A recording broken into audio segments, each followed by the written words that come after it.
Se tem uma coisa que eu sou muito bom é em não terminar as coisas que eu começo. E se eu tivesse me formado em todos os cursos de faculdade que eu comecei, eu seria ao mesmo tempo biólogo, psicólogo, biomédico e engenheiro. Fora os cursos de capacitação técnica, que eu já perdi as contas de quantos deles eu já fiz. Mas a real é que a idade chegou e eu não tenho ideia do que fazer da minha vida, ou pelo menos não sabia até alguns dias atrás, quando eu tomei a firme decisão que eu iria aprender programação no auge dos meus 30 anos. E por que programação? Diferente de profissões como medicina, direito ou engenharia, programação é bem mais acessível, tanto em questão de grana quanto de aprendizado. Existe uma infinidade de cursos e aulas gratuitas na internet sobre programação, e o melhor de tudo é que você pode fazer isso da sua casa. Mas a questão é, por onde começar? Depois de algumas horas de pesquisa, descobri que a coisa mais importante na programação não é a linguagem em si, e sim o modo de pensar e raciocinar a linguagem de programação que realmente importa. Então, para isso, o meu primeiro objetivo vai ser aprender lógica da programação, e até escolhi quem vai ser o meu professor.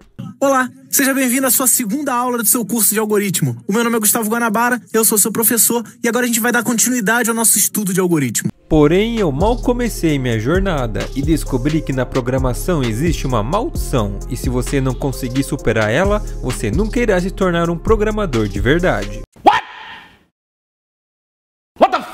É a maldição do Olá Mundo, mas para superar ele é muito fácil. Basta o seu primeiro código ser um programa que mostra uma mensagem dizendo Olá Mundo. E logo no meu primeiro código eu já fiz uma cagada. Em vez de escrever Olá Mundo entre início e fim algoritmo, eu coloquei ele como variável. Não, você é burro, cara, que loucura. Como você é burro.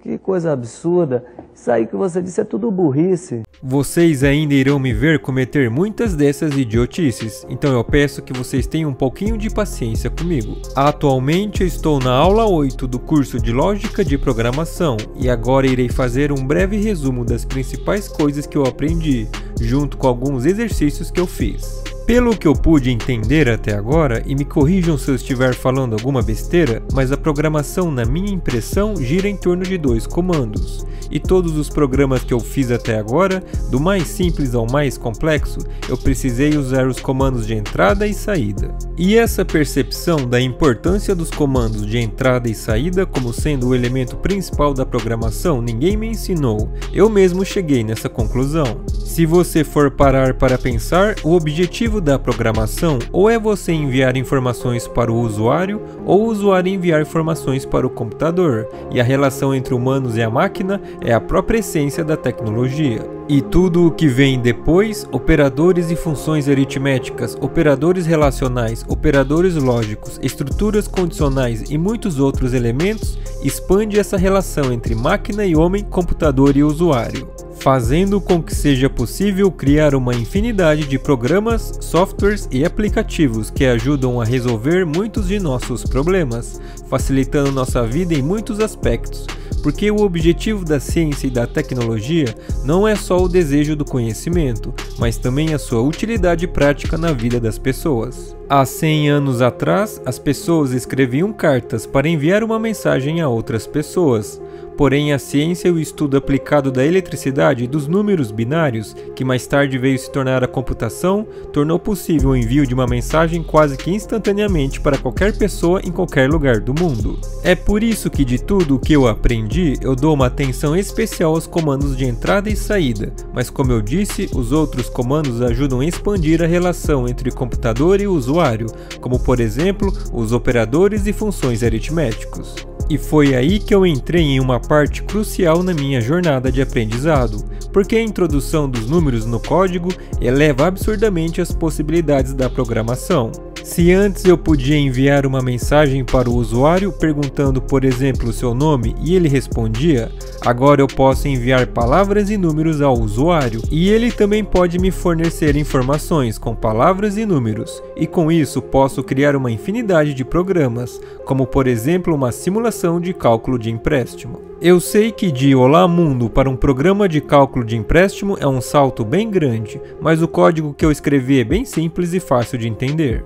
Basicamente, você pergunta ao usuário quanto ele quer de empréstimo e em quantas parcelas ele quer dividir. Então eu criei uma variável EM, que significa empréstimo, e uma outra variável P, que significa parcela. Para saber o valor que vai ser pago pelo empréstimo, basta fazer um cálculo simples de porcentagem dividido pelo número de parcelas. Então eu criei uma outra variável chamada P1, que vai receber o cálculo da porcentagem, e criei outra variável chamada P2, que vai receber o resultado do cálculo da porcentagem dividido por P, que são as parcelas. E no final usei o comando escreva para mostrar ao usuário o número de parcelas que ele irá ter que pagar pelo empréstimo. Então, como vocês puderam ver, eu pude criar uma funcionalidade que os bancos também oferecem. Claro que o meu código é bastante rudimentar em comparação ao deles, que usam JavaScript, PHP e outras linguagens, mas eu quero mostrar o raciocínio por trás através da lógica da programação. E quando eu aprender outras linguagens como JavaScript, o meu processo de aprendizado será bem mais rápido e sólido. Mas e se eu quiser criar um programa que não só interaja com o usuário e que tenha operadores e funções aritméticas, mas também ofereça diferentes opções a partir das informações que o usuário envia ao programa? Aí entra outro componente importante da programação, que são as estruturas condicionais. As estruturas condicionais podem ser resumidas da seguinte forma: se uma coisa acontecer, o resultado é X, se não, o resultado é Y. E no final da aula de estruturas condicionais, o professor Guanabara passou um exercício que o objetivo era calcular a média de duas notas de um aluno e depois classificar a média. Então, se a média fosse entre 10 e 9, o aluno tirou A, 98B, 87C, 76D, 6 e 5E e abaixo de 5F. A minha dificuldade foi na hora de usar as funções aritméticas de maior D e menor D.